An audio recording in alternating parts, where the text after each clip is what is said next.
Visit to the British Museum. My grandfather had two outfits. One was a kurta pajama, a traditional Indian outfit that he wore at home, and the other, for outdoors, was formal attire consisting of a shirt tucked into a pair of pants bound by a leather belt, along with polished black shoes. Whether it was a morning walk, or sightseeing, or anything that even briefly involved the outdoors, the formal attire took over. 2 years ago, he, along with my parents, visited me in London, where I had been studying for a year. After that trip, he never touched his formal attire. I was then pursuing a master's degree in English from the Queen Mary University of London, with hopes of becoming a writer as great as Woolf or Orwell. My parents and grandfather were still confused as to what I had travelled 7,000 kilometres away from home to pursue. Why do you need to go to another continent to read books, Peter? You can get a good job right here in Delhi. Shanti Auntie's elder son is a top salesman in Gurgaon, and he's quite handsome. These were some of the remarks I used to hear from my mother when I was filling out my abroad applications. And now that I think about it, maybe she was right. Maybe I should have stayed home. Not to get into an arranged marriage with an egoistic brat or get a real job, but to write. 2 years ago, after they visited, I realized that I never needed to come to the UK. If I would have stayed home, I would have become a more honest writer, and maybe even a better one. Heavy rains dominated their first day in London, so we had to abandon the hop-on hop-off open-top bus sightseeing plan, and I decided to take them to the British Museum, which, I assumed, would occupy them for the whole day. But little did I know. I had been there before, during my first month in London, and I had found it to be an enriching experience. The idea of so many histories, contained under the same roof, had excited me greatly. I had spent the entire day exploring, and then come back for more the next day as well. But museums aren't for everyone, and they most certainly aren't for my parents. They skimmed through most of the exhibits, occasionally stopping to snap a picture or two for proof of having come there. Grandfather, on the other hand, was somewhat interested, or maybe he was pretending to be, seeing how excited I was. At least, unlike my parents, he was making an effort. I held his hand and took him around, showing him exhibits I thought would spark his interest. The Rosetta Stone, samurai armor, and the Egyptian mummies were a few artifacts that excited him. He stopped to examine several war-related artifacts as well. What else would I have expected from a retired army officer? I wish I got to fight with swords instead of guns. Guns are boring, he said, examining a double-edged iron sword from the Etonian dynasty. Viking axes and katanas excited him even further, and he began telling me how earlier there used to be true warriors who fought their enemies face-to-face, at close quarters, instead of firing guns safely from a distance, hoping to hit a target. I nodded in agreement with whatever he was saying, having absolutely no interest in his analysis of warfare, but now it was my time to pretend for the sake of his excitement, and I gladly did it. Not long after, we found ourselves in the Chinese and South Asian gallery of the museum, which housed several Indian artifacts. They probably took the most from us, and we don't even get our own gallery. Hell, our stuff deserves a whole museum, not pitiful inclusion in the South Asian gallery, he sounded off as soon as we entered. I mean, there is another gallery dedicated to India, but it only has sculptures from Amravati. I told him, referring to a Buddhist shrine in South India. What the fuck? Why was I trying to defend the British Museum, literally the epitome of colonization? My grandfather eyed me unnervingly. They had taken much more than the Amravati sculptures. The collection in both these galleries was just the tip of the iceberg. They had the rest locked away. We deserve at least a gallery to ourselves. As we walked along the Indian collection, my eyes caught something interesting. In one of the displays, there were old toys mostly made of wood and cloth, intricately handcrafted, and beautiful to look at. There were dolls that looked nothing like the Barbie collection I had back home.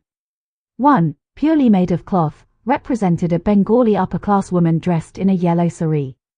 I imagined growing up with such dolls that represented our mothers and aunts rather than the sparkly white dolls that I considered role models.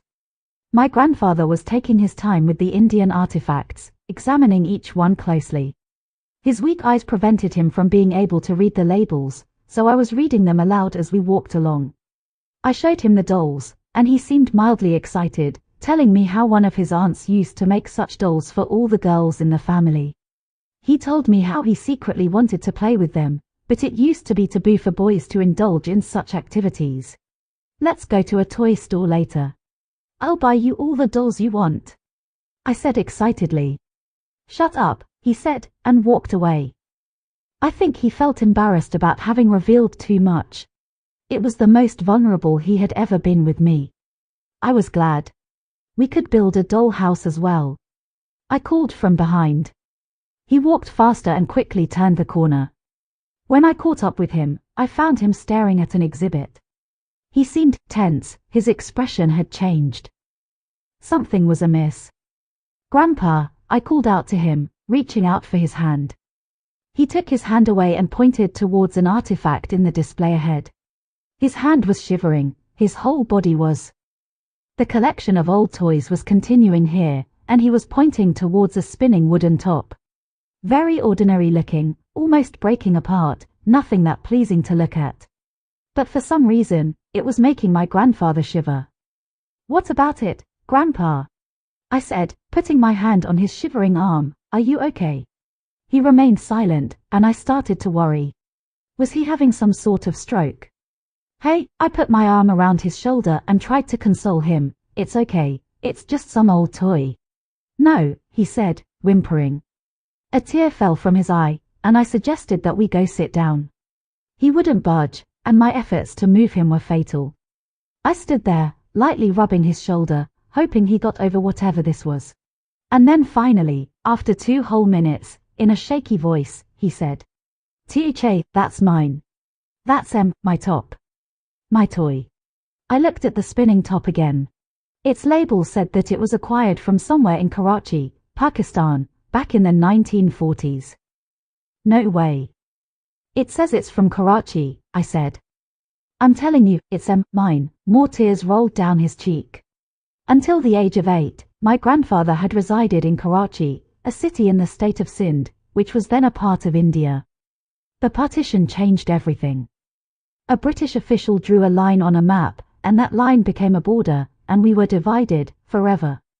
Sindh went into Pakistan, and my grandfather, being Hindu, was forced to migrate to India, leaving everything behind. There was no space for spinning tops and dolls on the crowded ships that brought them to India. There was barely any space for humans. This top might be his, but the chances were very low. It might be similar to something that he once had, but not the same exact piece. That would be a bit of a stretch, right? I suggested this to him, but he dismissed me. Check if there's a red mark on it. It'll be like a little cross. A tiny little cross. I can't see properly, you will have to check. Check and tell me, he said, gently pushing me towards the exhibit. I examined the top closely and found no such mark. Even if it had been there, it would have gone away after all these years. I had a choice to make here. I could tell him that there was a red mark and make his day, make him believe that he had found a long-lost toy. I mean, if it was so similar, and acquired literally from where he was from, then why not just give him the satisfaction? Or I could tell him the truth, and we could move on. I chose the first option, and gravely regretted it. His sadness turned into rage. Rage I had never seen before. Rage I didn't know he had. Thieves, bastards, that's mine, everything here is mine, my toys, my clothes, it's all mine, he barked at anyone who was willing to listen. Something in him had triggered, he had lost all control. My efforts to calm him down failed. His screams echoed through the South Asian gallery as he fell onto his knees. Bouts of tears poured out, along with his curses for the empire. It was as if he had gone back 100 years, and was ready to rebel, ready to burn this place to the ground, and considering what this place was doing to him, I would gladly accompany him in that. But first I had to calm him down. He had already attracted enough attention and I could see guards rushing towards us. Where the fuck are Mom and Dad? Before I could call them, the guards arrived, threatening to take my grandfather away if he didn't calm down. I'll kill you all, fucking thieves, all of you, he said, pointing a finger at them, his voice cracking a bit. Even I was a little scared of him at that moment. They took him away, despite my constant pleas. Please. Leave him, I'll handle him please, I cried after them. He's causing too much of a commotion, said one of the lady officers holding my grandfather by the arm, with him still screaming curses left and right. Should have just told him that it wasn't his top. He was taken to a secure room, and luckily, I was allowed to accompany him. My parents, who were lavishly enjoying a full-course meal at the cafe instead of exploring exhibits, were also here now, in disbelief of what had happened. Gradually, things settled, Grandpa calmed down and came back to his normal self. It was as if he had entered some trance and had now snapped back out of it. I explained to him how I had lied about the red mark on the spinning top, but he told me he still believed that it was his, so it didn't matter.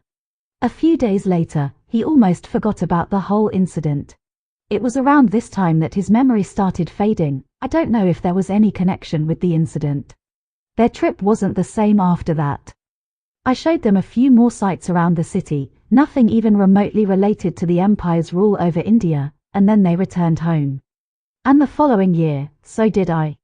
Following my master's, I had always thought of doing my PhD in the UK as well, but after that incident, something changed. Seeing one's grandfather break down in the middle of the British Museum, witnessing the look of sheer horror on his face after he comes across a mere spinning top, changes a person. A place that had inflicted so much trauma upon my family was the place I hoped to call home. It no longer sat right. I somehow completed my master's and immediately moved back to India to pursue a PhD at Delhi University. I continued with English literature, but now I critiqued it more than I appreciated it. My gaze had shifted. It was a necessary shift, one that greatly helped my writing.